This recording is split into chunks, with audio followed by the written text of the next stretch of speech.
नायब वज़ीर-ए-आज़म इसहाक डार ने कहा है कि किसी 27वीं तरमीम की ज़रूरत नहीं, अभी तो 26वीं तरमीम को ही हज़म कर रहे हैं। वज़ीर-ए-आज़म की क़यादत में माशी तरक्की के लिए काम कर रहे हैं। लंदन में सहाफ़ियों से गुफ्तगू में भारत से जंगबंदी से मुताल्लिक इसहाक डार ने वाज़ेह किया कि सिर्फ ज़बानी जंगबंदी की खिलाफ वर्जियाँ हो रही हैं।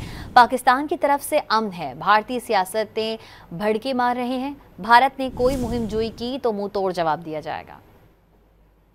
अभी 26वीं तरमीम हम हजम कर रहे हैं, 27वीं का भी जरूरत भी नहीं है। अल्हम्दुलिल्लाह मुल्क बड़ा अच्छा चल रहा है, स्टेबिलिटी आ गई है। मियां शहबाज शरीफ साहब की क़यादत में हम कोशिश कर रहे हैं कि इसको अब GDP ग्रोथ और डेवलपमेंट की तरफ पूरी तवज्जो दें। जंग बंदियों की ज़बानी खिलाफ वर्जियाँ हो रही हैं, बाकी अल्हम्दुलिल्लाह हम अलर्ट हैं। हम नहीं चाहते, हम अमन पसंद मुल्क हैं, हम चाहते हैं कि प्यार मोहब्बत से तमाम हमसाया ममालिक के साथ रहा जाए। बाकी रहा इंडियन पोलिटिकल रेटोरिक और उनके कुछ बयानात कि जी ये ट्रेलर था, ये पॉज है, ये सिर्फ टेम्परेरी है, वो हम उस पर बिलीव नहीं करते।